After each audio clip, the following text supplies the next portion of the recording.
আনসারী সাহাবী আব্দুল্লাহ ইবনে আমর ইবনুল আস রাদিয়াল্লাহু তাআলা আনহুকে লক্ষ্য করে বললেন, ও আব্দুল্লাহ, আমি তেমন কোনো গোপন আমল করি না যেই আমলের কারণে বিশ্বনবী মুহাম্মদ সাল্লাল্লাহু আলাইহি ওয়াসাল্লাম আমাকে জান্নাতি বলে ঘোষণা দিবেন।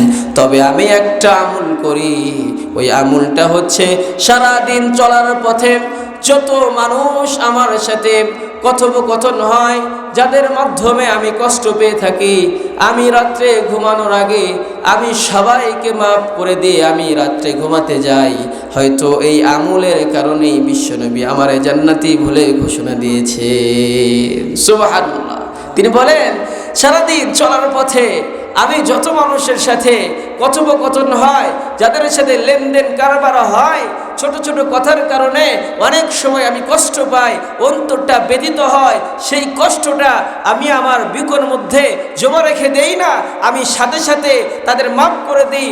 অথবা রাত্রে ঘুমানোর আগে ওযু করে রাত্রে যখন ঘুমাতে যাই, তখন সমস্ত আমি যাদের দ্বারা কষ্ট পেয়েছি সব মানুষকে আমি ক্ষমা করে দেই। এই আমলের কারণেই হয়তো আল্লাহর নবী আমাকে জান্নাতি বলে ঘোষণা দিয়েছেন। প্রিয় মুসলমান দিনী ভাই এবং বোন, সারাদিন চলার পথে, সারাদিন ব্যবসায়ী কাজে, মাঠে ঘাটে আমাদের সাথে অনেকেই অনেকভাবে আমাদের কষ্ট দেয়।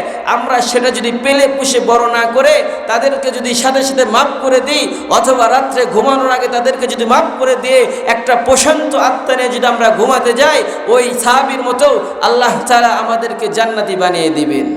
সুবহানাল্লাহ।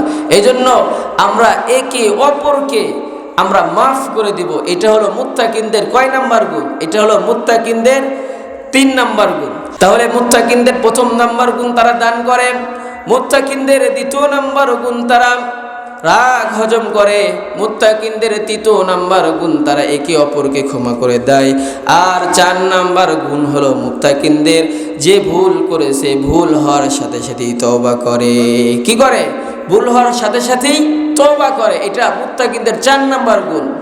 আর 5 নাম্বার গুণ হলো যে মুত্তাকিনরা যে ভুলটা করেছে সেই ভুলের জন্য তওবা করেছে, কিন্তু সেই ভুলটা আবার বারবার রিপিট না করা। একটা ভুল করেছি, আল্লাহ তাআলা আমাদের মাফ করে দিবেন, ক্ষমা চাইছি, 4 নাম্বার গুণ। একই ভুল যেন আবার না করি, এটা হচ্ছে মুত্তাকিনদের 5 নাম্বার গুণ।